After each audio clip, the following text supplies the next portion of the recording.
Hello बच्चों, welcome back.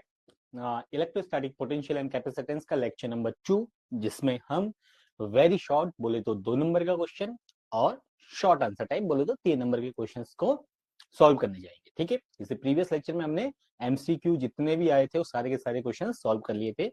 I hope कि आपने वो सारे क्वेश्चन एक बार खुद से भी ट्राई किए होंगे। अब हम उसी सीरीज को कंटिन्यू करते हुए अब हम इसके शॉर्ट्स और वेरी शॉर्ट क्वेश्चंस को सॉल्व करने जा रहे हैं। ठीक है, चलिए तो स्टार्ट करते हैं। आज का जो हमारा सेशन रहेगा वो, ठीक है, शॉर्ट और वेरी शॉर्ट पे कॉन्सेंट्रेटेड रहेगा।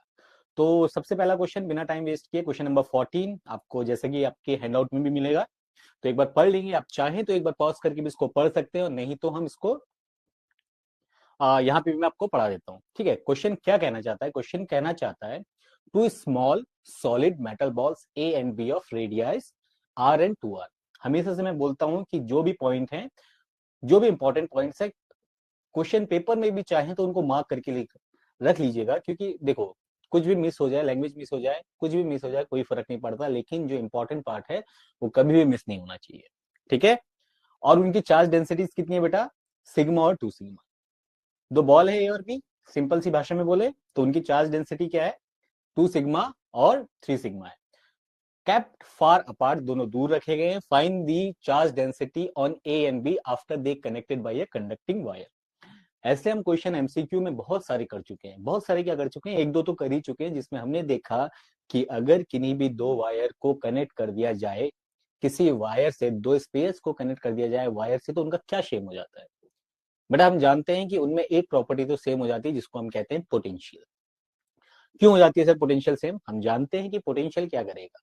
कोई भी चार्ज है, कोई भी बॉडी है, पोटेंशियल क्या होती है? पोटेंशियल एक टाइप का वर्क है या एनर्जी है जो किसी भी बॉडी में स्टोर फॉर्म में होती है, जो चार्ज को बेसिकली चलाने की कोशिश करती है। ठीक है, तभी हम बैटरी लगाते हैं, 100 वोल्ट, 200 वोल्ट, 300 वोल्ट, जो भी हम करते हैं। वो क्या करते हैं? जो 200 वोल्ट का मतलब क्या है? 200 वोल्ट की एनर्जी है किसी भी चार्ज को एक पॉइंट से दूसरे पॉइंट तक ले जाने के लिए, है ना। तो अगर मैंने दोनों को कनेक्ट कर दिया तो चार्ज का फ्लो स्टार्ट हो जाता है। कब तक होता है? जब तक वो दोनों इलेक्ट्रोस्टैटिक इक्विलिब्रियम में ना आ जाए। ये चीज हम पिछले क्वेश्चंस में देख चुके हैं। ठीक है, तो वहीं पे अगर मैं हिंदी की बात करूं तो क्वेश्चन बोला वही वही कहानी मैंने आपको समझा दी है, लेकिन फिर भी पढ़ लेते हैं एक बार। आर और 2r त्रिज्या वाली दो छोटी ठोस धातु की गेंदें ए और बी, जिनके आवेश घनत्व क्रमशः 2 सिग्मा और 3 सिग्मा है, ठीक है, एक दूसरे से बहुत दूर रखी गई है। चालक तार द्वारा जोड़े जाने के बाद ए और बी पर आवेश घनत्व क्या हो जाएगा? क्वेश्चन में अगर देखिए, सॉल्व करने की बात है, अगर क्वेश्चन में आपको कुछ समझ में ना आ रहा हो, फॉर एन एग्जाम्पल, कभी कभी होता है कि आपको एग्जाम पेपर में कुछ ना समझ में आ रहा हो, तो आपको जितनी चीजें आपको दिख रही है वो सारी की सारी चीजें आप एक बार नोट डाउन कर लीजिए। ठीक है, तो बेसिकली जो क्वेश्चन हमारा कॉन्सेंट्रेटेड है वो किस पे है? चार्ज डेंसिटी पे कॉन्सेंट्रेटेड है। तो आपको याद रखना है कि चार्ज डेंसिटी क्या होता है। वैसे भी सिग्मा की बात करिए तो total charge over surface area की बात कर रहा है, और स्पेयर का सरफेस एरिया कितना होता है? 4πr²। अगर मैं बेसिकली यहाँ पे चार्ज की बात करूं, एक से सिग्मा बराबर यहाँ पे क्या बोलना चाहता है? क्यू बाई इसका सरफेस एरिया 4πr²। अगर मैं यहाँ से आपसे चार्ज पूछूं तो क्यू बराबर हम सिग्मा इंटू 4πr² लिख सकते हैं। तो यही दोनों केस हम दोनों बॉल्स पे लगा सकते हैं, बिल्कुल लगा सकते हैं सर। तो एक बार कितना हो जाएगा? 2 सिग्मा, और दूसरी बार कितना हो जाएगा? 3 सिग्मा। एक बार रेडियस कितना हो जाएगा? r, और दूसरी बार रेडियस कितना हो जाएगा? 2r। तो इससे क्या हम चार्ज निकाल सकते हैं? क्यों चार्ज हम निकाल रहे हैं? क्योंकि हमने देखा है, बेसिकली हमने देखा है जो पोटेंशियल होता है v is to Q by C होता है फॉर्मूला। तो सबसे पहले हम चार्ज निकाल लेते हैं, ठीक है।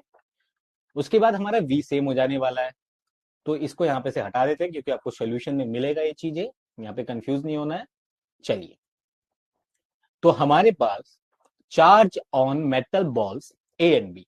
ए की बात करूं, देखो सीधी सी बात है, ए का कितना है? 2 सिग्मा इंटू एरिया कितना हो जाएगा? एरिया मैं यहाँ पे लिख देता हूँ साइड में, 4πr²। किसकी बात कर रहा है? सरफेस एरिया की बात कर रहा है। पहले वाले के लिए जो रेडियस है, ए का जो रेडियस है वो है r, और बी का जो रेडियस है वो है 2r। तो 2r का स्क्वायर करोगे कितना आएगा बेटा? 4r²। ठीक है, सीधी सी बात है। 2r का स्क्वायर करोगे कितना आ जाएगा मेरे प्यारे बच्चों? 4r²। ओके, बस इस चीज का ध्यान देना है कि 48 कहीं से नहीं आया है, 48 उड़ के नहीं आया बेटा, ठीक है। यहाँ पे थोड़ा कंफ्यूजन होगा कि 48 कहां से आया। यहां तक मेरे प्यारे बच्चों कोई भी डाउट नहीं होना चाहिए, ठीक है। तो यहाँ पे कितना आ जाएगा? 4πr² आप रखोगे, 4π इंटू 4r²। तो 4 चक 16, 16 तिया 48, ठीक। तो यहाँ पे 8 पाई आर स्क्वायर फर्स्ट बॉडी पे चार्ज, सेकंड बॉडी पे कितना हो जाएगा 48 सिग्मा पाई आर स्क्वायर। दोनों बॉलों को कनेक्ट करोगे तो क्या सेम हो जाएगा, इलेक्ट्रोस्टैटिक इक्विलिब्रियम में आने की वजह से उन दोनों का पोटेंशियल सेम हो जाएगा। ठीक, तो उसको कैसे लिखेंगे, पोटेंशियल क्या होता है के क्यू बाई आर। तो क्यू ए डैश जो फर्स्ट बॉडी पे चार्ज है divided by 4 pi epsilon naught R बराबर किसके होगा, जो सेकंड बॉडी पे चार्ज होगा divided by 4 pi epsilon naught by 2 R. Important point है, तभी मार्क कर रहा हूं इस चीज को, रेडियस इसको भूलिएगा मत, दूसरे वाले का आर नहीं है 2 आर है। ठीक है, चलिए तो यहां से अगर आप सॉल्व करते हैं, यहाँ पे हम सॉल्व कर देते हैं आपके लिए थोड़ा सा, कितना हो जाएगा देखो 4 पाई एप्सिलॉन नॉट से 4 पाई एप्सिलॉन नॉट उड़ जाएगा। तो यहां से मैं लिखूंगा क्यू ए, क्या लिखना चाहूंगा मैं, कुछ लिखना चाहूंगा, लिख लेते क्यू डैश ए जो नया चार्ज हो जाएगा is equal to Q B dash divided by केवल और केवल 2 बचेगा। तो मैं लिखूंगा क्यू बी डैश बराबर 2 क्यू ए डैश।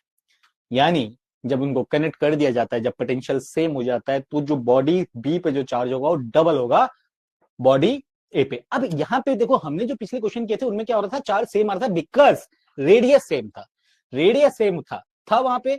तो हम जो पोटेंशियल, जब हम कैपेसिटेंस की बात कर रहे थे C is equal to 4 pi epsilon naught R की बात कर रहे थे, रेडियस सेम होने की वजह से उनका क्या सेम हो रहा था, कैपेसिटी सेम हो रही थी। तो पोटेंशियल सेम तभी हो सकता है जब चार्ज भी सेम हो जाएगा।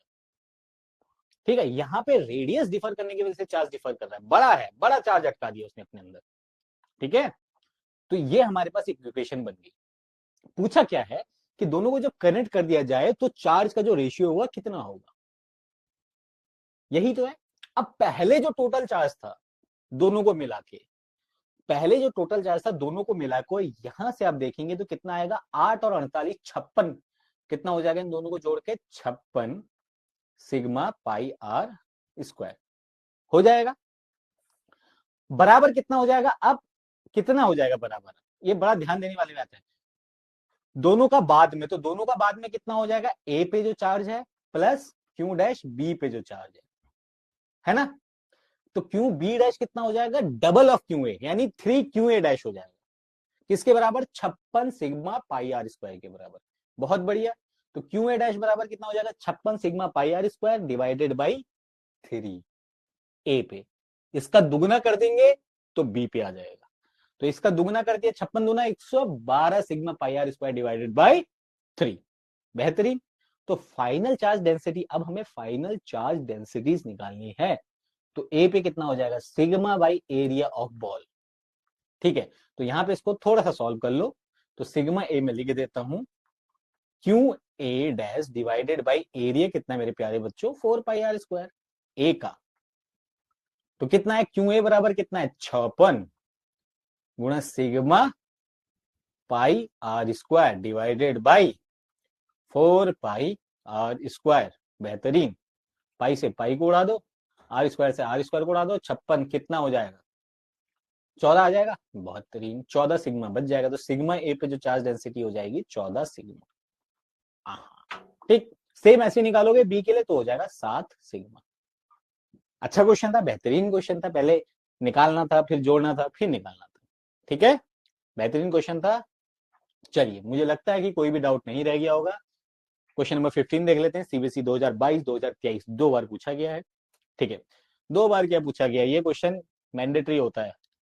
कौन सा वाला, एक फर्स्ट चैप्टर से कौन सा आता है, इलेक्ट्रिक फ्लक्स को डिफाइन कीजिए। यहाँ पे क्या आता है, इलेक्ट्रिक पोटेंशियल को डिफाइन कीजिए। Define electric potential at a point and right is SI unit. ठीक है, किसी बिंदु पर विद्युत विभव को परिभाषित कीजिए तथा इसका एसआई मात्रक लिखें। तो डेफिनेशन क्या होती है, the work done bringing a unit positive charge from infinity to a point. अनंत से किसी बिंदु तक किसी चार्ज को लाने में किया गया कार्य क्या होता है, उस पॉइंट का विभव माना जाता है। ठीक है, electric potential at that point कैसे निकालते हैं, work done per unit charge. Simple, SI unit होती है इसकी वोल्ट। वैसे आप लिख सकते हो यूनिट क्या लिख सकते हो, वर्क की जूल पर कूलम भी लिख सकते हो। डायमेंशन भी चाहो तो डायमेंशन भी याद कर लो। वैसे क्या होगी, work done per unit charge, work की डायमेंशन डिवाइडेड बाई चार्ज की डायमेंशन। सिंपल, खत्म करते हैं। चलिए क्वेश्चन नंबर 16 की बात कर लेते हैं, 2024 का। थोड़ा सा अटपटा सा क्वेश्चन है, अच्छा क्वेश्चन है। ठीक है, अच्छा क्वेश्चन क्यों बोला, इस कंसेप्ट का ऐसा क्वेश्चन एक ही है जो मैंने देखा प्रीवियस 2-3 सालों में, यही क्वेश्चन है जो थोड़ा सा घुमाया है बच्चों को, नहीं तो अधिकतर क्वेश्चन सीधे सीधे। ठीक है, 2025 के तो थोड़ा बेहतरीन क्वेश्चन है ही, लेकिन इससे पहले जितने भी आए यही वाला क्वेश्चन थोड़ा सा कंसेप्चुअली चेंज्ड है। ठीक है, चलिए बात करते हैं 16th क्वेश्चन की। ठीक है, तो हम बात करते हैं question number 16 CBSE 2024। A thin spherical conducting shell, thin मतलब खोखला होगा, of radius R has a charge Q, उस पे क्या है, चार्ज क्यू है। A point charge Q is place at the centre of the shell क्यों, और उसके सेंटर पे हमने दूसरा चार्ज क्यों रख दिया। ठीक है, फाइन फाइन क्या करना है, the charge density on the outer surface of the shell. Charge density हमें क्या निकालनी है, outer surface of the shell पे, किस पे, outer surface of the shell पे। ठीक, and the potential at a distance r/2 from the centre of the shell, और दूसरा हमें पोटेंशियल निकालना है r/2। सबसे पहला काम जो है हमारे पास, अगर मैं उसको हिंदी में देखूं तो कोश के बाहरी सतह पर आवेश घनत्व, कोश और कोश से के केंद्र से r/2 पर विभव ज्ञात कीजिए। इंपॉर्टेंट पॉइंट मेरे प्यारे बच्चों यहाँ पे क्या बैठता है, यहाँ पे निकालना है हमें चार्ज डेंसिटी की बात करें तो सिग्मा की बात करूं तो मेरे पास सिंपल सा होता है charge divided by surface area, अगर स्क्वायर है तो 4πr²। ये क्या होगा, सरफेस पे की बात हो रही है, सरफेस पे हमें दिख रहा है क्यू, सरफेस पे हमें दिख रहा है क्यू, है ना, तो सरफेस पे मैं क्या लिख सकता हूँ, Q/4πr² लिख सकता हूँ, सिंपल सा। अधिकतर बच्चों का जवाब यही होगा कि नहीं सर, जो सरफेस के लिए बात हो रही है तो मैं लिखेंगे हम Q/4πr², बट एक्चुअली में ये गलत है। क्यों, हम पढ़ते हैं एक इंडक्शन वाला पढ़ते हैं, एक फिनोमेना पढ़ते हैं, क्या होता है अगर ये सरफेस क्यू है तो इसकी वजह से एक चार्ज इंड्यूस हो जाता है -Q, -Q की वजह से अदर साइड पे भी एक चार्ज डेवलप हो जाएगा +Q, तो जो टोटल सरफेस पे जो चार्ज आ जाएगा वो आ जाएगा यहाँ पे एक और चार्ज आ जाएगा Q, इंडक्शन की वजह से। नहीं समझ में आया, एक बात बड़े ध्यान से समझिए, अगर हम देखो कैपेसिटेंस का जो मेन काम होता है यही तो होता है, अगर यहाँ पे प्लस चार्ज रखा तो ये क्या करेगा, नेगेटिव चार्ज को सरफेस पे बुला लेगा। ठीक है, और इसके वजह से अदर साइड पे हमारा नेगेटिव चार्ज हो जाएगा इकट्ठा ज्यादा, सॉरी प्लस को नहीं, नेगेटिव को बुलाएगा। ठीक है, सॉरी सॉरी सॉरी, बच्चे बोलेंगे अरे हमने तो गलती पढ़ लिया था आज तक। उसकी वजह से अदर साइड पे एक पॉजिटिव हो जाएगा, इस पॉजिटिव की वजह से यहाँ पे भी नेगेटिव आ जाएगा, इस नेगेटिव की वजह से यहाँ पे भी पॉजिटिव हो जाएगा। अच्छी कहानी है। ठीक है, तो ये इंडक्शन की वजह से होता है, तो ये +Q के चार्ज की वजह से भी एक इंडक्शन पैदा हो जाता है, तो टोटल चार्ज क्या हो जाएगा, सिंपल है, चार्ज डेंसिटी कितना, Q+Q divided by 4πr²। Simple सा था, क्या ही इसको सॉल्व कराऊं, बताओ क्या ही है इसमें सॉल्व करने लायक। दूसरी बात करते हैं, potential at P due to charge Q is, potential at P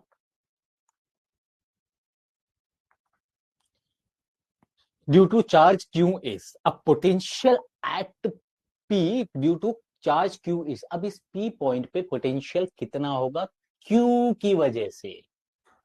अच्छा सवाल है बेटा, बहुत। पोटेंशियल का formula V is equal to KQ/R, K की वैल्यू 4πε0 याद ही है सबको। ठीक है, अपना नाम भूल जाना लेकिन ये 4πε0 मत भूलना। ठीक है, चलिए, तब भी रोल नंबर लिखने को आएगा एग्जाम में, नाम नहीं भी लिखोगे गलत तो चल जाएगा, ये गलत मत लिखना। 4πε0 फिर नंबर नहीं मिलेगा। ठीक है, चलिए, तो Q/4πε0 कहां पे निकालना है, R/2 पे निकालना है।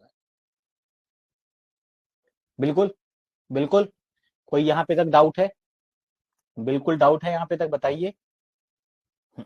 ठीक, तो क्या होगा, V1 के कारण यानी इसकी वजह से इस R/2 पे Q/KQ/R, ठीक है, 4πε0। ठीक, ओके, और यहाँ पे कितने डिस्टेंस पे निकालना, R/2 पे निकालना, ये तो हमारा निकल गया, 2 को ऊपर ले जाओगे, 2 क्यू गया 4π/2Q divided by 4πε0R, simple. अब इस क्यू की वजह से क्या पोटेंशियल होगा यहाँ पे, इस क्यू की वजह से भी क्या इस पॉइंट पर पोटेंशियल होगा। अब पोटेंशियल क्या है, स्केलर क्वांटिटी, स्केलर क्वांटिटी सीधे एड अप हो जाती है, कोई मतलब नहीं प्लस है मैं चल जो भी है साइन रखो प्लस करो, साइन को ऐसे माइनस का रखो डब्बे में, प्लस का अंदर कर लेना जो भी करना है, स्केलर है। ठीक है, V cos theta E cos theta की बात ही नहीं है ना, है तो सही है सही, लेकिन चलो बोल दिया मैंने तो बोल दिया। Potential at a P due to a sphere V2, क्या potential at a P due to sphere is V2, अब स्पेयर के कारण जो पोटेंशियल V2 है उसकी बात कर लेते हैं। अब यहाँ पे इसने लिखा है फॉर्मूले में केवल Q/4 पाई/एप्सिलॉन नॉट। अगर ये सेंटर से टोटल डिस्टेंस होती है r, तो ये अगर P पॉइंट r/2 डिस्टेंस पे है, तो क्या इस Q की वजह से भी ये डिस्टेंस r/2 पे नहीं होगी क्या? बताइए, होगा ना? r/2 पे ही तो होगा, बताइए नहीं होगा क्या? तो यहाँ पे हम क्यों r/2 नहीं लेते, यही है कारण जहां पे जिसकी वजह से नंबर कटते हैं। तो हम जानते हैं कि सरफेस की वजह से अंदर इलेक्ट्रिक फील्ड तो जीरो होता है ना, पोटेंशियल कांस्टेंट रहता है। तो सरफेस के अंदर हमेशा हमारा पोटेंशियल कांस्टेंट रहता है, वो डिपेंड नहीं करेगा रेडियस पे, वो किसी भी पॉइंट पे, हर एक पॉइंट पे पोटेंशियल सेम रहता है। तो यहाँ पे रेडियस r ही ले लो हर एक पॉइंट पे, ठीक है। तो कितना आ जाएगा, Q/4 पाई/एप्सिलॉन नॉट/r। तो दोनों को प्लस करोगे, अपनी कहानी बन जाएगी। ये फिनोमेना आपने अभी तक अगर पढ़ाई कर ली है तो काम बन गया है। चलो नेक्स्ट पे चलते हैं बिना किसी टाइम लैग के। क्वेश्चन नंबर 17 की बात करते हैं। सीबीएसई 2023 में आया हुआ क्वेश्चन है, पूछा गया क्वेश्चन है। Consider two identical point charge located at 0,0 and a,0 a,0। देखो इन चीजों को भी नोटिस किया करो, 0,0 a,0। ए मतलब एक्स वाई एक्स एक्सिस में रखा हुआ है। अगर यहाँ पे ये भी आ जाता, वाई पे आता, तो वाई एक्सिस में रखा होता है। तो एक्स एक्सिस में रखे हुए हैं। Is there a point A, ये क्वेश्चन हमारे टाइम पे ज्यादा आता था। Is there a point on the line joining between them the electric field is zero. इन दोनों के बीच में कोई ऐसा पॉइंट है जहां पे इलेक्ट्रिक फील्ड जीरो होगा? Is there is a point on the line joining them between which the electric potential is zero. अभी मैंने इससे रिलेटेड एक लाइन बोली थी कि पोटेंशियल स्केलर क्वांटिटी। अब देखते हैं उसका काम बनता नहीं बनता है। Justify your reason for each case, अपने हर एक केस के लिए। सबसे पहला इलेक्ट्रिक फील्ड की बात, दूसरा पोटेंशियल की बात। ठीक, चलो बिंदु ए कॉमा है। अब देखो, अगर आप डायग्राम में दिखाऊंगा लेकिन फिर भी आपको बताना है, तो मान के चलो क्या है, एक 0,0 पे रखा हुआ है, एक 1,0 पे रखा हुआ है। बीच का डिस्टेंस कितना हो गया, ए हो गया, है ना। एक्स एक्सिस की तरफ जा रहा है, कोई आड़ा तिरछी इसकी कहानी है नहीं, ठीक है। सेम कहानी हिंदी में भी है। तो लेट आपने मान लिया कि a/2 पे आपको इलेक्ट्रिक फील्ड निकालना है। अब बोलोगे सर a/2 कुछ भी निकालो, आपकी मर्जी है। अब डी पे निकालो, अब के पे निकालो। वैसे होता तो a/2 पे ही है ना, होता तो आपका a/2 पे। अब दूसरा रीजन क्या है कि हम बीचों बीच में क्यों निकाल रहे हैं। देखिए, इसने क्यों चार्ज दिए हुए, देखो इसने क्या बोला क्वेश्चन में, consider two identical point charge. Identical, एक जैसे, दोनों दोनों प्लस प्लस हो सकते हैं, माइनस माइनस हो सकता है, ठीक है। अगर मान के चलो ये भी प्लस ये भी प्लस, तो इस पॉइंट पे बताओ इलेक्ट्रिक फील्ड। इसकी वजह से इलेक्ट्रिक फील्ड E1 बाहर की ओर, इसकी वजह से इलेक्ट्रिक फील्ड E1 बाहर की ओर, E2 बाहर की ओर। तो इनकी डायरेक्शन तो अपोजिट हुई नहीं, ये तो एड ऑन हो गए, तो E1 + E2 हो जाएगा इलेक्ट्रिक फील्ड। इस पॉइंट पे इसके इधर जाओ, इसकी वजह से इसकी पे भी पॉइंट बाहर की ओर, इस पे भी बाहर की ओर। तो मतलब कहीं पे ना कहीं पे बीच में ही आएगा वो, कहीं ना कहीं बीच में ही आएगा जहाँ पे इलेक्ट्रिक फील्ड जीरो होगा। सर क्यों a/2 ही मानना है, जरूरी नहीं है। मान के चलो ये क्यों माइनस के केस में भी सेम ही होगा। आप मान लो इससे x पॉइंट पे एक इलेक्ट्रिक फील्ड निकाल लो, तो टोटल डिस्टेंस हमने a माना है, तो इससे a/x पे है, आएगा a/2 ही फिर बाद में आपका, अगर आइडेंटिकल चार्जेस है तो। निकाल आप ऐसे भी सकते हो। तो इलेक्ट्रिक फील्ड E की वजह से आप निकालोगे KQ/x², और दूसरे की वजह से आप क्या निकालोगे, KQ/a-x²। थोड़ा सा टफ पड़ जाएगी डील, ठीक है। अब इनकी वजह से इनका सम कितना होने वाला है, जीरो होने वाला है उस पॉइंट पे, है ना। नेट जो इलेक्ट्रिक फील्ड आएगा वो जीरो होना चाहिए बीचों बीच में। तो मान के चलो ये पॉइंट था जहां पे आपने एक्स माना है, तो क्यों की वजह से इलेक्ट्रिक फील्ड इधर की ओर, इसकी वजह से इधर की ओर।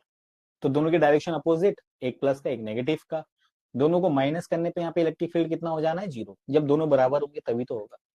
फिर इन दोनों को बराबर रखोगे, के क्यू कटेगा, स्क्वायर से स्क्वायर को उड़ा दोगे, रूट ले लोगे, x = a/x, और x=a/x/2 ही आना है फिर भी, ठीक है। अब चाहे तो ऐसे भी कर सकते हो, सॉल्व करना आपकी ड्यूटी है, धर्म है धर्म, ठीक है। चलो ठीक है, हम a/2 रख लेते हैं, E1 की मिडल में होगा, बस याद रखना बाहर नहीं हो सकता।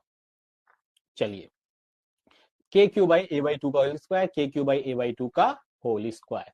दूसरी बात करें, ई नेट नेगेटिव क्यों किया, देखो को डायरेक्शन अपोजिट होगी तभी हो सकता है भाई, ऐसा है पॉसिबल ही नहीं है। तो इसीलिए E1/E2 होना चाहिए, वहां पे दोनों इलेक्ट्रिक फील्ड बराबर होनी चाहिए। तो ई नेट जीरो होने कहाँ पे होगा, एट E1। सॉल्व करके देख लेना, बराबर रख लो KQ बाई, अरे KQ/a/2 का होल स्क्वायर बराबर KQ/a/2 का होल स्क्वायर, बराबर होना चाहिए वहां पे, ठीक है। चलिए, कोई दिक्कत परेशानी नहीं होगी इस क्वेश्चन में, कोई दिक्कत परेशानी मेरे हिसाब से नहीं होनी चाहिए इस पॉइंट। ठीक है, तो कहाँ पे होगा, मिडल पे होगा, दोनों का बराबर मैग्नीट्यूड बराबर है। चलिए, दूसरा है पोटेंशियल किस पॉइंट पे जीरो होगा, दोनों के बीच में। Potential can never be zero, not ever, it is a scalar quantity and added everywhere. ये क्या है, सदिश राशि है, हर जगह इसको जोड़ा जाता है। हाँ, उस केस में आप ले जा सकते हो जहां पे पोटेंशियल की बात कर रहे हो, ये क्या बोलते हैं, एक बार नेगेटिव है एक बार पॉजिटिव है। क्वेश्चन में ये थोड़ी ना पूछा है क्या उन्हें जोड़ने वाली रेखा पर कोई बिंदु है जहां पर विद्युत विभव शून्य है, प्रत्येक स्थिति के लिए अपनी उत्तर की पुष्टि कीजिए, नहीं होता भाई।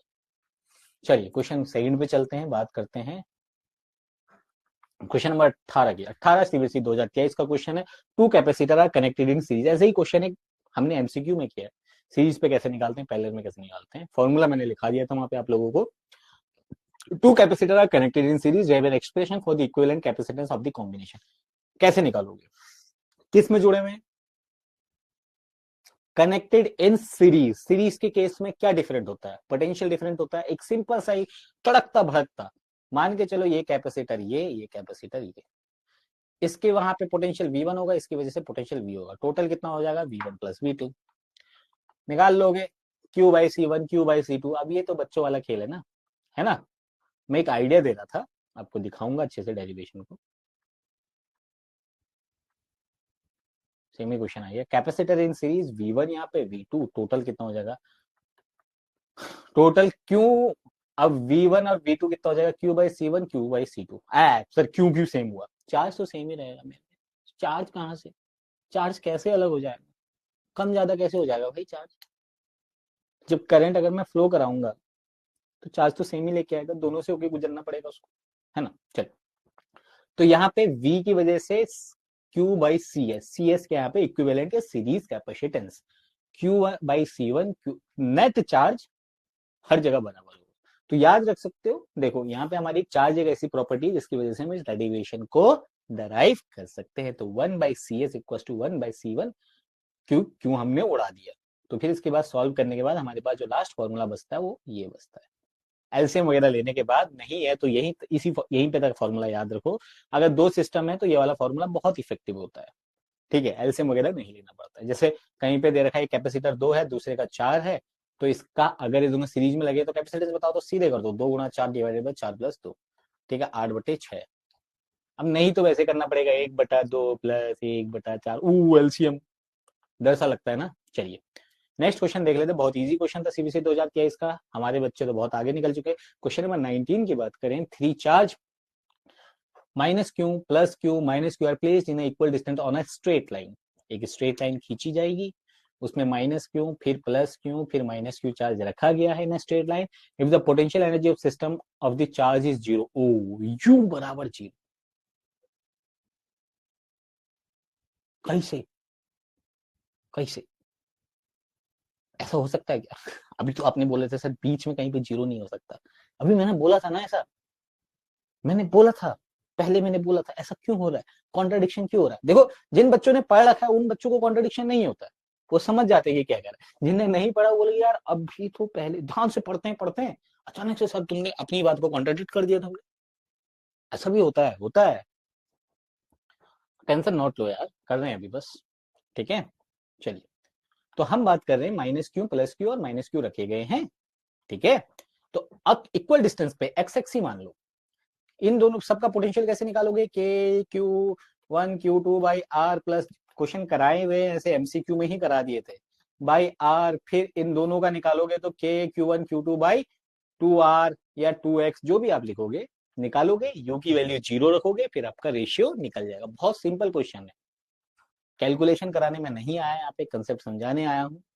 ठीक है, चलिए, तो टोटल पोटेंशियल एनर्जी कैसे सर, ये कैसे, देखो यहाँ पे लिख देते हैं सीधे 1/4πε0, कैसे कॉमन, देखिए u बराबर कितना हो जाएगा, पहले की वजह से -q + q² divided by, diagram बना देते हैं वो ज्यादा बेहतरीन रहेगा ना बेटा आपके लिए, -q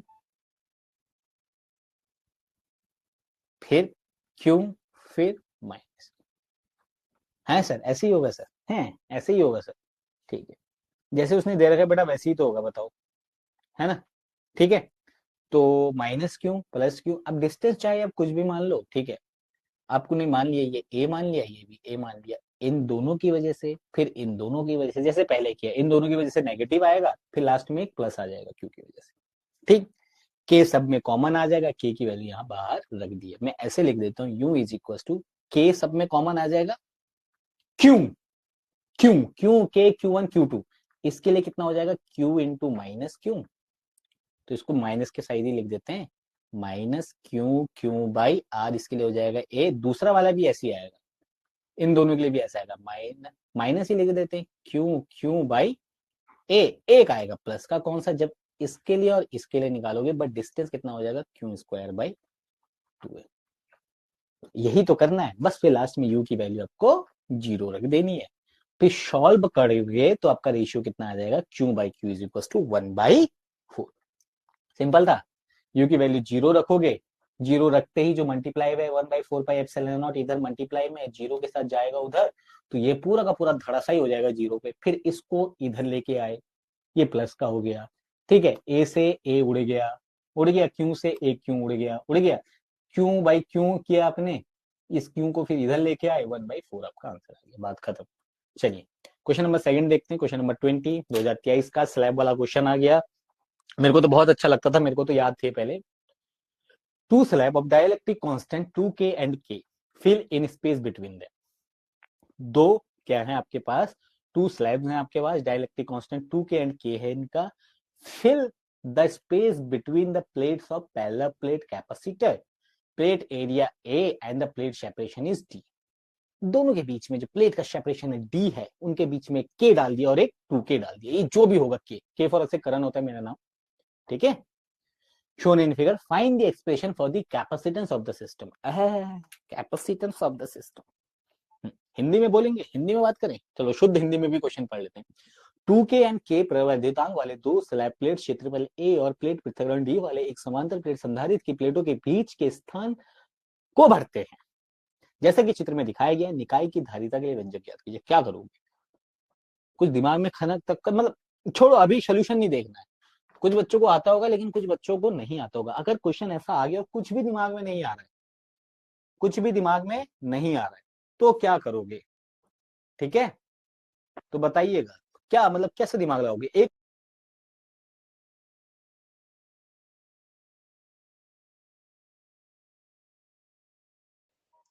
बताइए क्या करेंगे इस क्वेश्चन में, देखो हमारे पास अगर कोई भी है तो एक फॉर्मूला तो देखो पूरे चैप्टर में आपको याद करना ही पड़ता है, किसका, अगर आप चाहो तो कैपेसिटेंस का फॉर्मूला याद कर लो पैरेलल प्लेट के, वो याद कर लिया तो आपने सीधे कैपेसिटेंस निकाल दिया, सी की वैल्यू तो याद कर ही सकते हो ना, अगर आपने सी की वैल्यू याद कर ली है, अगर सी की वैल्यू याद कर ली है तो फिर कोई दिक्कत नहीं है, तो क्या आप पैरेलल प्लेट कैपेसिटर का सी की वैल्यू आप निकाल सकते हो क्या, बस उसके अलावा कुछ नहीं करना है, ऐसे क्वेश्चन जितने भी आएंगे वो सब निकाल दोगे, तो क्या होती है इसकी, तो इसकी जो वैल्यू होती है कैपेसिटेंस की, के epsilon naught A by D, ठीक है, किस किस चीज पर डिपेंड करती है, जो आप बीच में के डालोगे, ठीक है,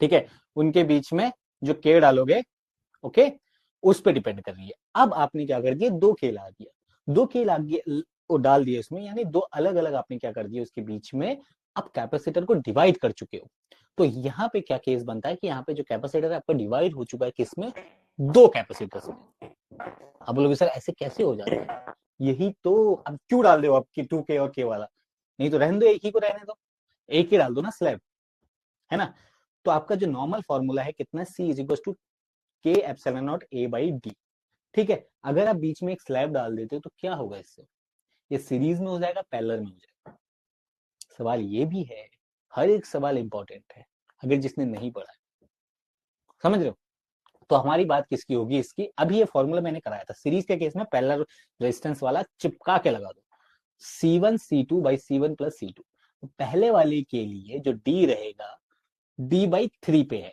कितने पे है, बीच की डिस्टेंस D बाई 3, और उसके लिए प्रवैद्युतांक K की वैल्यू बोले तो डाइलेक्ट्रिक की 2K, epsilon naught A epsilon naught ए हो गया, C2 की वैल्यू कितनी हो जाएगी उसके लिए जो डिस्टेंस है 2/3, है ना, 2D/3 नीचे रख दिया, K की वैल्यू बेचारे के लिए K ही है, दोनों को उठाओ यहां रखो। अब इतना भयंकर काम कौन करेगा यार, तुम करोगे। दोनों को उठाओगे, एक को यहां रखा, एक को यहां रखा, नीचे क्या कर दिया, C1 प्लस C2 आपने कर दिया, बात खत्म हो गई। तो इसका जो सोल्यूशन है आप निकाल सकते हो। ठीक, मेरा काम था समझाने का कि कौन सा फॉर्मूला याद रखना है। पहला प्लेट कैपेसिटर में एक ही फॉर्मूला आपको याद रखना होता है, कौन सा? ठीक है, कौन सा वाला? K epsilon naught A by D, K epsilon naught by A by D. ठीक, ये आपकी कैपेसिटी की बात होती है। चलिए आगे बढ़ते हैं। ठीक है, सॉल्व कर लीजिएगा। यहाँ पे आपने मल्टीप्लाई किया 2k epsilon naught a into 3k epsilon not 2d, D से d मल्टीप्लाई करोगे, नीचे वाले d से एक d उड़ जाएगा, एक d बचेगा आपका। ये सारी चीजें फिर कैलकुलेशन के उसमें आ जाती है। मेरा समझाने का कंसेप्ट से मतलब था। आगे बढ़ते हैं, नेक्स्ट क्वेश्चन देखते हैं, क्वेश्चन नंबर 21। ये क्वेश्चन अच्छा है 2023 का। देखिए, कभी ये चीज सोची होगी आपने, क्या बोला, there is a limit to the amount of a charge that can be stored on a given capacitor. किसी भी एक कैपेसिटर में क्या, आप देखो, कैपेसिटर का मतलब ही क्या है, धारिता, कितना धारण कर सकता है। अब आप क्या बोलेंगे, आप क्या बोलेंगे, क्वेश्चन ये पूछना था कि लिमिट है किसी भी अमाउंट चार्ज को स्टोर करने की। अब किसी भी बाल्टी की मैं बोलूंगा 10 लीटर की बाल्टी है, तो अनलिमिटेड पानी तो मैं इसमें डाल नहीं सकता, क्वेश्चन ने यही पूछ। लेकिन दिक्कत यह है कि आपको समझ में तो आ रहा है, देयर इज अ लिमिट। आप बोलोगे हाँ absolutely there is a limit of, there is a limit to be store amount of charge in the capacitor, but answer लिखोगे कैसे जिसे आपको 1 से 2 नंबर दे दे? कैसे आप लिखोगे कि आपको 1 से 2 नंबर दे दे? दिक्कत इसी बात की है ना। अब देखो, सबसे पहला आंसर है, एक तो थ्योरेटिकल आंसर है, आप कहानी बना के लिख के आ जाओ। दूसरा ये होता है कि आपको फॉर्मूला पता हो। देखो, या तो आपको फॉर्मूला पता हो। अब चलिए, चलो मान के चलो एक पैरेलल प्लेट कैपेसिटर है, सी इज इक्वल टू क्या है हमारे पास, के epsilon naught A by T. किस किस चीज पे डिपेंड कर रहा है? इस पे डिपेंड कर रहा है, लेट अस से के की वैल्यू है 1। मान के चलो कोई ऐसा मटेरियल है जिसके लिए डाइलेक्ट्रिक कांस्टेंट की वैल्यू है 1। एरिया अगर मैं बढ़ाता हूं तो क्या बढ़ेगा, कैपेसिटी बढ़ेगी। अब सी बराबर क्या होता है, सी बराबर क्या होता है, किसी को याद है? अभी तो हम फॉर्मूले कर रहे हैं, अभी तो हम फॉर्मूले कर रहे हैं, क्या बोल रहे थे अब, है ना? सॉरी सॉरी, यहाँ पे मिटाई देते हैं, के epsilon naught A by D. यहां तक तो आपको मेरे प्यारे बच्चों समझ में आ रही होंगी चीजें। फिर हम बात करते हैं किसकी, हम बात करेंगे किसके लिए, सी की वैल्यू क्या होती है। सी की वैल्यू किस किस चीज पे डिपेंड करती है। वैसे होता क्या है, कैपेसिटी का एक्चुअल फॉर्मूला होता क्या है, कैपेसिटी का एक्चुअल किस चीज, किस फिनोमिना पे डिपेंड कर रहा है हमारे पास। ठीक है, ओके। तो हम जानते हैं, सिंपल सी बात है, अभी हम 10 बार लिख चुके हैं फॉर्मूला क्यू बाई सी। अगर मैं सी लिखना चाहूं तो मैं क्या लिखूंगा, क्यू बाई वी। इसके अलावा कुछ लिखूंगा क्या? यानी जो कैपेसिटी है वो चार्ज पे और वोल्टेज पे डिपेंड कर रही है। अगर कैपेसिटी बढ़ रही है तो सीधी सी बात है चार्ज बढ़ रहा है, चार्ज स्टोर करने की क्षमता, क्योंकि इस पे डिपेंड कर रही है और ये इस पे डिपेंड कर रहा है। ये कहानी वैसे नहीं लिखनी, एक बेसिक अंडरस्टैंडिंग बता रहा हूँ आपको। एग्जाम में थोड़ी ना बोलोगे ये कर रहा है, ये कर रहा है। एग्जाम में जब आपको लिख के आना पड़ेगा एक्यूरेटली, वो क्या लिख के आना पड़ेगा, तो उसके लिए एक शानदार सा आंसर आपको दिखाते हैं हम। The maximum electric field that a electric medium can withstand without breakdown, maximum electric field breakdown of a insulate of its insulating properties called dielectric strength। एक फिनोमिना आता है dielectric strength। क्या होता है, किसी भी, ठीक है, किसी भी मीडियम की एक स्ट्रेंथ होती है, बिना किसी बैकग्राउंड के वो जिस इलेक्ट्रिक फील्ड को, किसी भी इलेक्ट्रिक फील्ड को बियर कर सकता है, हाँ इतना चलेगा इतना चलेगा, बिना ब्रेकडाउन के। जैसे इलेक्ट्रिक फील्ड उससे ज्यादा हो जाती है तो उसके अंदर क्या आ जाता है, ब्रेकडाउन आ जाता है। ठीक है, तो ये एयर के लिए क्या है, ये एयर के लिए अबाउट होती है 3 इंटू 10⁶ वोल्ट मीटर पर इनवर्स। और सर इसका मतलब क्या, एयर क्या हो जाएगा उसके बाद, आपको फर्स्ट चैप्टर में पढ़ाया होगा या नहीं पढ़ाया होगा, एक कोरोना डिस्चार्ज वाला फिनोमेना, क्योंकि सिलेबस में तो नहीं है, एक कोरोना डिस्चार्ज का फिनोमेना आता है। ठीक है, उसके बाद एयर में क्या होता है, वो चार्ज इलेक्ट्रिक फील्ड को स्टोर करने या बियर करने की जो प्रॉपर्टी है खत्म हो जाती है। वैसे अगर मैं कंडक्टर की बात करूं, किसकी बात करूं, conductors of order 1 centimeter or so field correspond to potential differences 3 into 10⁴ अगर कोई 1 सेंटीमीटर का है, क्या 1 सेंटीमीटर के कोई कंडक्टर है, तो केवल इतना इलेक्ट्रिक फील्ड या पोटेंशियल डिफरेंस बियर कर सकते हैं बिटवीन द कंडक्टर।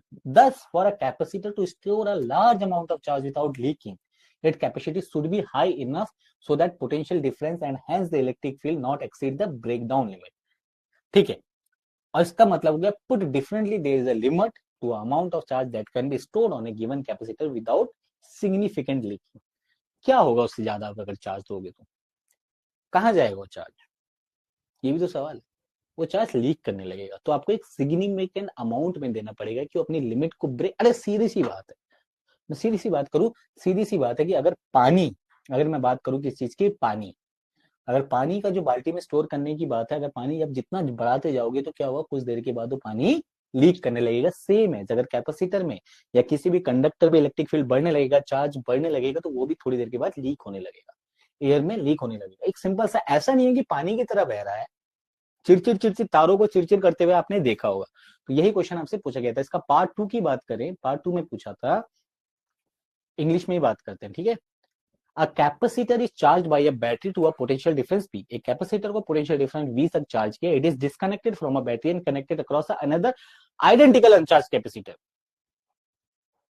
नहीं समझे, कितना अच्छा सवाल है। देखिए, capacitor is charge by potential difference of battery V, एक बैटरी वी ली, उससे क्या किया, एक कैपेसिटर को चार्ज कर दिया गया, ठीक है, और इसको डिस्कनेक्ट किया गया, ठीक है, battery and connected across the an identical uncharge capacitor में इसको जोड़ दिया गया। Calculate the ratio of total energy stored in the combination to the initial energy stored in the capacitor. अच्छा चलो देखते हैं क्या कहानी बनती है। एनर्जी का फॉर्मूला एमसीक्यू में हम कर चुके हैं, U is equal to half C V square होता है when the charge capacitor is connected across an identical uncharge capacitor then.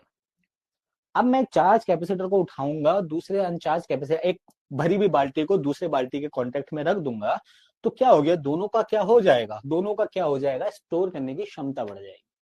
तो टोटल कैपेसिटेंस कितना हो जाएगा, 2C हो जाएगा।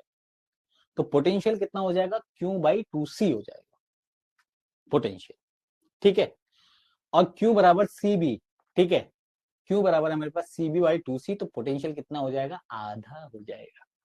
बहुत इंपॉर्टेंट पार्ट है, नहीं आ रहा है समझ में क्या, थोड़ा सा हजम करो यार बातों को, करना पड़ेगा, अब तो एग्जाम आने वाले हैं, ठीक है। देखिए मैंने क्या बोला मेरे प्यारे बच्चों, मैंने क्या बोलना चाहा, देखिए मैंने क्या किया, कैपेसिटर को चार्ज किया और दूसरे कैपेसिटर से जोड़ दिया, तो पोटेंशियल तो बढ़ गया ना, नहीं उनका कैपेसिटेंस तो बढ़ गया, लेकिन चार्ज किसके अंदर था, चार्ज पहले वाले के अंदर था।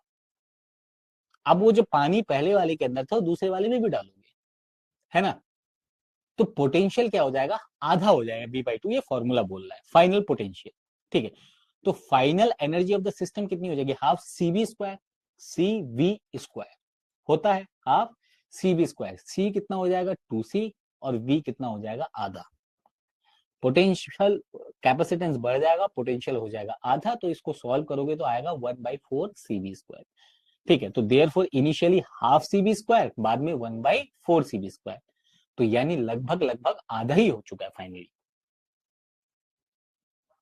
ना आ रहा समझ में, आ गया होगा अब तो 1/2 डिवाइडेड बाई 1/4 करोगे, सीबी स्क्वायर तो कांस्टेंट है, 1/2 डिवाइडेड बाई 1/4 करोगे तो 4/2 हो जाएगा, जिसको काट के आपका 2 आएगा, तो U initial by U final 2/1 हो जाएगा। सिंपल सा फॉर्मूला लगाना है, U is equal to half CV square, half CV square आपने जैसे ही लगाया, आपने जैसे ही कंडक्शन का 2C किया, तो 2C करने पे एक चीज और चेंज होती है, पोटेंशियल और चेंज हो जाता है, पोटेंशियल आधा हो गया, बात खत्म। चलिए अब क्वेश्चन नंबर 22 बात कर लेते हैं, सीबीसी 2023 की, सेम क्वेश्चन एमसीक्यू में मैं करा चुका हूं, सेम। आपको डायग्राम से क्या पूछा होगा, पोटेंशियल एनर्जी सिस्टम की निकालने की पूछी होगा, और क्या बोलेगा देख लेते हैं। State the significance of a negative value of electrostatic potential energy of a system of charges, ये मैं बताऊंगा आपको अभी क्या होता है। नेगेटिव का मतलब क्या है, 3 charge are placed in the corner of an equilateral triangle ABC 2 meter as shown in figure, ठीक है। Calculate the electric potential energy of a system of 3 charge, निकाल सकते हैं। पहला इसका इसके साथ के क्यू क्या हो जाएगा, के क्यू वन क्या बोलते हैं पोटेंशियल एनर्जी, के क्यू1 Q2 बाई आर, इसका फिर के Q1 Q2 बाई आर, फिर इसका के Q1 Q2 बाई आर। मेरे बच्चे प्यारे बच्चे, बहुत शानदार, इस चीज को आप निकाल सकते हैं, ठीक। सबसे पहला सवाल है कि माइनस साइन का मतलब क्या होता है, प्लस साइन का मतलब क्या होता है पोटेंशियल एनर्जी, है ना। ऐसा का मतलब तो नहीं है कि नेगेटिव एनर्जी है भाई इस पे, ठीक है, वही है आवेशों के निकाय के कारण विद्युत स्थिति ऊर्जा के ऋणात्मक मान का महत्व होता है। चलो महत्व जान लेते हैं, ठीक है, okay. The significance of negative value of electrostatic potential energy of a system of charge is that it indicates the system is bound and stable. मैं इस चीज को अगर ओरिजिनली आपको समझाना चाहूँ तो मैं इससे मैं बोलना चाहूंगा आपको, बेसिकली नेगेटिव एनर्जी ये बताती है कि इसके पास जो एनर्जी है वो किसी से बंधी हुई है, शेयर्ड है। जैसे कि मान के चलो मैं एक रस्सी से लटका हुआ, अभी मेरी बॉडी के अंदर एक पोटेंशियल एनर्जी है, क्यों, मैं हाइट पे हूँ, मतलब मैं जैसे उठूंगा एक रस्सी से लटका हुआ, अगर मैं जमीन पे हूँ तो हाइट कम होने की वजह से पोटेंशियल एनर्जी जीरो क्यों होता है, पोटेंशियल एनर्जी का बेसिकली फॉर्मूला बोलते हैं एमजीएच की बात करते हैं। मैं जमीन पे खड़ा हूं तो पोटेंशियल एनर्जी बेसिकली मेरा जीरो है, लेकिन मैं जैसे ही रस्सी पे लटक जाऊंगा तो मेरी पोटेंशियल एनर्जी कुछ हो जाएगी क्योंकि हाइट बढ़ जाएगी। अब मेरे को उस पोटेंशियल एनर्जी को जीरो करना है तो मेरे को उस हाइट को खत्म करना पड़ेगा। यानी अभी मैं बाउंड हूं सिस्टम से, मैं रस्सी से लटका हुआ हूं, मैं जैसे ही छोड़ूंगा मैं खत्म। तो नेगेटिव एनर्जी का मतलब भी यही होता है कि ये सिस्टम क्या है, किसी भी सिस्टम से बाउंड है, स्टेबल है। मेरे को अगर इसको आजाद करना है तो मेरे को उतनी ही पॉजिटिव एनर्जी देनी पड़ेगी उसको। मान के चलो पोटेंशियल एनर्जी -2 जूल है, तो अगर मेरे को इसको जीरो पोटेंशियल एनर्जी करना है तो मेरे को उसको 2 जूल पोटेंशियल एनर्जी देनी पड़ेगी, तो पोटेंशियल एनर्जी जीरो, बात खत्म, आजाद। पहले ये क्या था, गुलाम था, ठीक है। तो with an attractive force between opposite charges, this means the energy would be required to separate the charges as they are in lower energy state when together. Simple सी कहानी। अच्छा क्वेश्चन, देखो बेसिक कंसेप्चुअल क्वेश्चन मेरे को बहुत अच्छा लगता है। ये फॉर्मूला ला, इसको निकाल दो, देखो पोटेंशियल एनर्जी एक की वजह से, दो की वजह से, तीसरी की वजह से, ठीक। इन दोनों की वजह से -16 वाला आएगा, इन दोनों की वजह से 8 आएगा, इन दोनों की वजह से -8 आएगा। के क्यू बाई आर आप ले लोगे बाहर, क्योंकि इक्विलेटरल ट्राइंगल है, 2 मीटर, आप देखो यहीं पे सॉल्व कर लीजिएगा। के आपका बाहर, आर भी आपका बाहर, यहीं पे सॉल्व कर लेते हैं। 4 × 16 -16 प्लस 4 दूनी 8, 8, 4 दूनी 8 -8।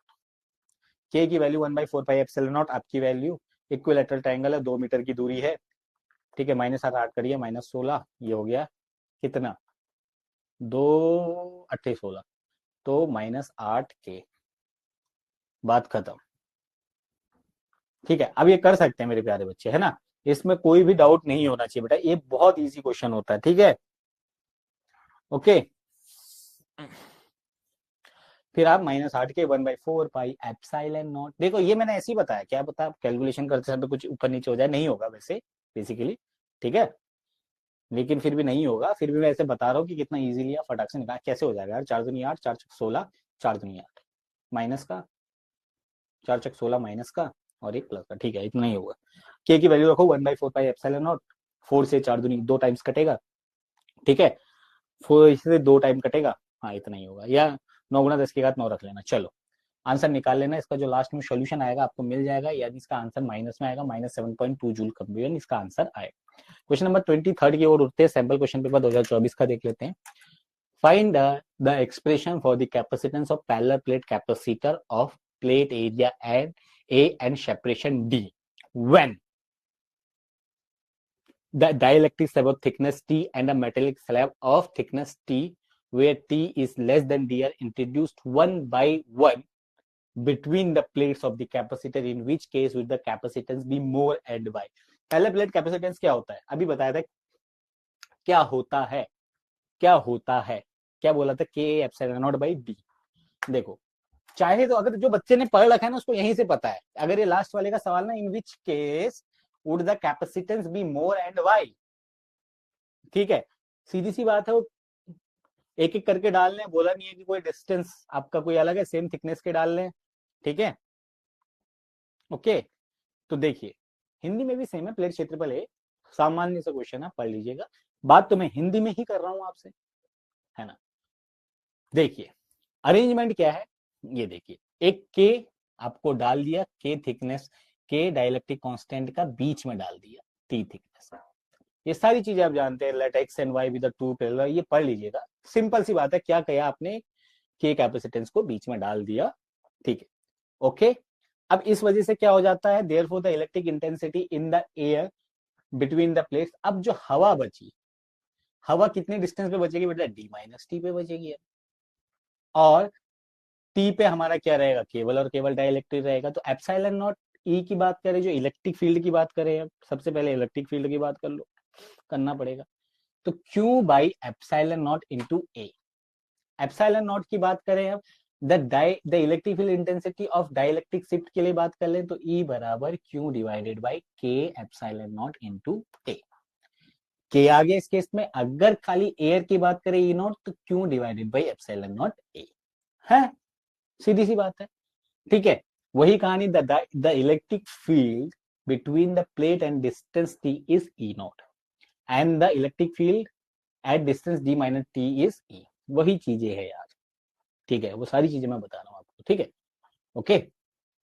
D माइनस टी में क्या होगा, T में क्या होगा, तो V is equal to E naught into D minus T. जो टोटल पोटेंशियल की बात करेंगे, पोटेंशियल ही निकालना पड़ता है, पोटेंशियल ही डिफरेंट करता है, क्योंकि अगर सीरीज की बात करें पोटेंशियल ही अलग अलग हो जाता है ना, ठीक है, ओके। तो पोटेंशियल से ही हम स्टार्ट करते हैं, तो पोटेंशियल आप निकालोगे तो V कितना हो जाएगा, पहले हम बात कर रहे हैं E नॉट इंटू, किसकी बात कर रहे हैं, E naught into D minus T में है, कितना है, E नॉट यहाँ भी है और यहाँ भी है, तो यहाँ जो पोटेंशियल है ई डी होता है, आपको पता है, ठीक है, ओके। वी और वैसे बेसिकली अब E is equal to V by D लिखते हैं, आपको पता है, तो यहाँ पे आप क्या लिखेंगे, V naught is equal to E naught into D minus T, और दूसरा जो पोटेंशियल हो जाएगा ई टी, किसकी वजह से, डाइलेक्ट्रिक स्लैब की वजह से।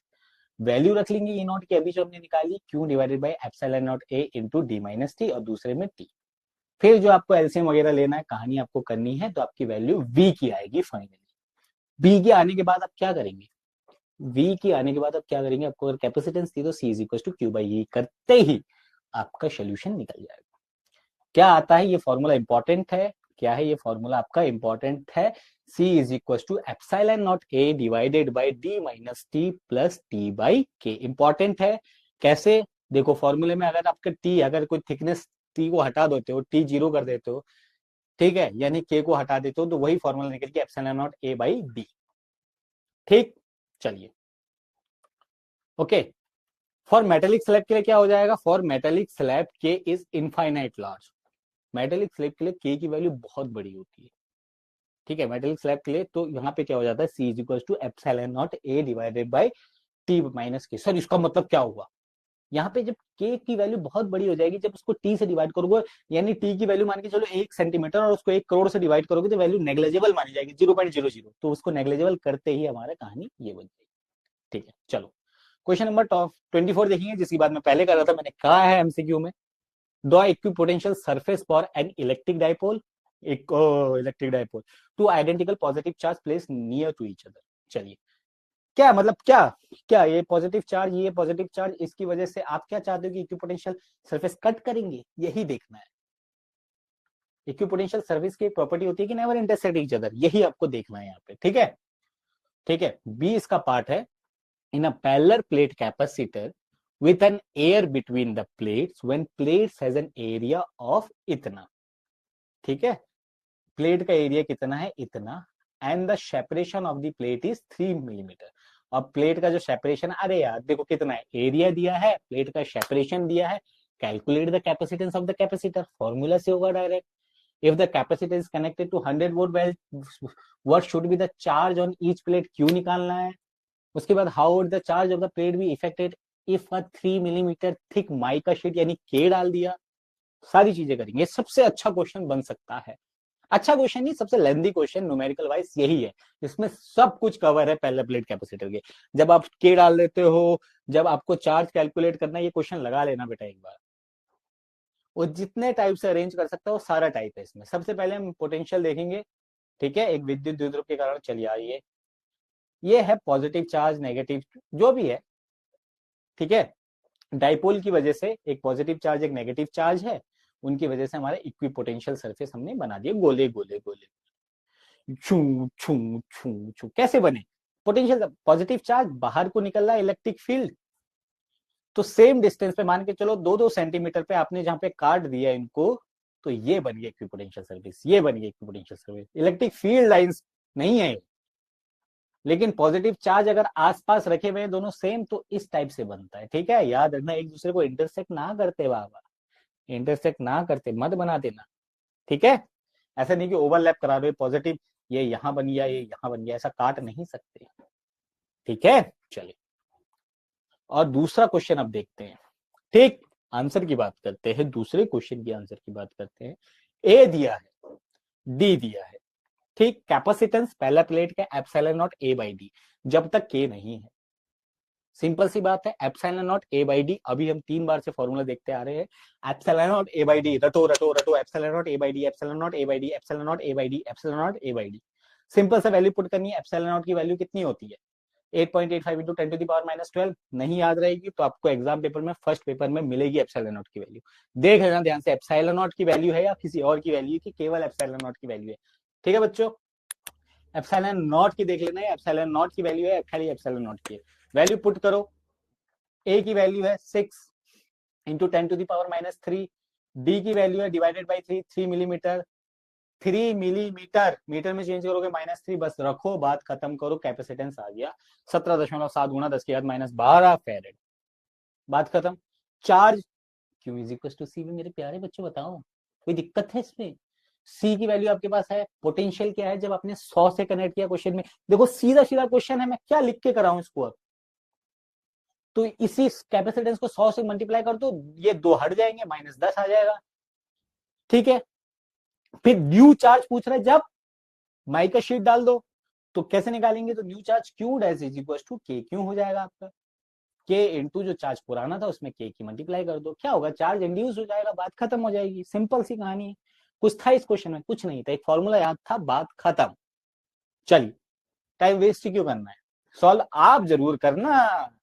क्वेश्चन जब मैं पढ़ रहा हूं उसी टाइम पे रोक के सॉल्व करना, रोक के। क्वेश्चन नंबर 25 की बात करते हैं। 3 charges -Q are placed at a equal distance on a straight line. -Q और -Q एक स्ट्रेट लाइन में है। If the potential energy of the system of this charge is 0, then what is the ratio of Q by Q। ये चीज मैं पहले करा चुका हूं, ऐसे कोई बात नहीं, दोबारा आगे दोबारा देख लो, क्या दिक्कत है ना। दोबारा आगे एक स्ट्रेट लाइन में रखिए हुए तो बताइए, सेम है, एक Q प्लस Q और -Q, क्वेश्चन हो चुका है पहले, कोई दिक्कत नहीं है, देख लो।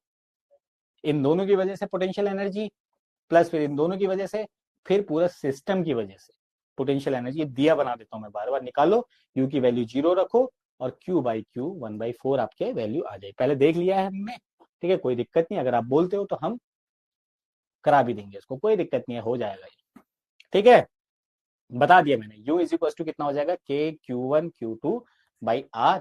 ठीक है, इसको Q2 मान लिया, फिर प्लस आप करोगे इन दोनों का K Q1 by Q2 by R रखोगे, K की वैल्यू रखोगे, सेम है, कोई बड़ी चीज नहीं है, क्वेश्चन बहुत इजी है, प्यारे बच्चे कर सकते हो। क्वेश्चन नंबर नेक्स्ट की बात करते हैं, क्वेश्चन नंबर 26 सीबीएसई 2024, थोड़ा अलग सा है, देखो, the electric field in a region is given by इतना, where x is in meter and e is in newton, calculate the amount of work done by taking a unit charge from इतना to इतना। अब ये important है, ध्यान से, एक electric field given है, E is equal to 10x plus 4i cap.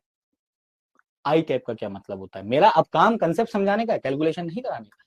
I cap दिया मेरे प्यारे बच्चों, देख लेना, एक्स एक्सिस में इलेक्ट्रिक फील्ड। अब चार्ज को कहां ले जा रहे हो तुम, अगर इलेक्ट्रिक फील्ड ये रहा एक्स एक्सिस में, अगर आप चार्ज को इस डायरेक्शन में ले जा रहे हो वाई में, तो कोई काम करना पड़ेगा क्या, नहीं करना पड़ेगा, क्योंकि इक्विपोटेंशियल सरफेस है, हर एक पॉइंट को इस पॉइंट पे इलेक्ट्रिक फील्ड सेम होगा, नहीं करना पड़ेगा, आपको पता है। लेकिन आप उसको इस डायरेक्शन में ले जा रहे हो, तब देखो क्यों, क्यों पहला पूछा है 5 मीटर 10 मीटर, यानी ये देखो एक्स में किसी पॉइंट 5 से एक्स में ही किसी पॉइंट 10 पे आप ले जा रहे हो, तो एक्स में ही, और इलेक्ट्रिक फील्ड ये देखो आई कैप बोले तो एक्स में है, तो अब एक्स में ले जा रहे हो, तो अब दूसरा क्वेश्चन देखो, पहला 5 मीटर पे ही है, लेकिन आप इसको 10 मीटर पे ले गए, है ना। दूसरा जो पॉइंट है, ये पॉइंट है 5,10 है, पहले ये 5,0 से 5,10 पे ले गए ऊपर, तो दूसरा वाला तो बेटा देख लो, बता दिया बार बार, इक्विपोटेंशियल सरफेस इलेक्ट्रिक फील्ड के परपेंडिकुलर जाने में कोई भी काम नहीं करना पड़ता, दूसरा वाला तो आपका सीधे 0 है। पहले वाले की बात कर लेते हैं, कैसा रहेगा, चलिए, हिंदी में भी वही है। तो वर्क डन कितना होता है, W is equal to E dot D R. Sir ये कैसे, ये हमको तो पता ही नहीं है, work done is equal to electric field dot D R, नहीं पता क्या, ये नहीं पता क्या, सच बोलो नहीं पता क्या फॉर्मूला। R1 R2 क्या हो जाएगा, सिंपल सी बात है, 5 से 10 ले गो तो लिमिट आप क्या रखोगे, 5 से 10, E की वैल्यू 10x प्लस 4, ठीक है, तो 10x प्लस 4 यहीं पे सॉल्व कर देते हैं, 4 का इंटीग्रेशन 0, 10 का इंटीग्रेशन 10x² 0 5 to 10 लिमिट रखो, बात खत्म करो। ये 2 से 5 बार कटेगा। अपर लिमिट 10 का स्क्वायर रखोगे आप, माइनस लोअर लिमिट 5 का स्क्वायर, बाहर 5 से मल्टीप्लाई। अब ये कैलकुलेशन तो मेरे प्यारे बच्चे कर ही सकते हैं, तो वर्क डन आपका आ जाएगा। ठीक, समझ गए? समझ गए का? समझ गए का? ठीक है, तो देखो कैलकुलेट करो, 5x² प्लस 4x।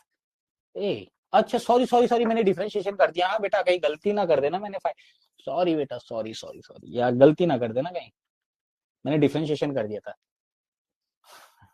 ठीक है, ओ डिफरेंशिएशन नहीं किया था, इसको मैंने जो किया था मैंने इंटीग्रेशन था, लेकिन इसको 0 बोला था, इसके साथ 4x आता है। सॉरी बेटा, सॉरी। ठीक है, माफी चाहता हूँ, मतलब 4 का डिफरेंशिएशन कर दिया, 5 10x का इंटीग्रेशन कर दिया था। सिंपल 10x का इंटीग्रेशन कितना होता है?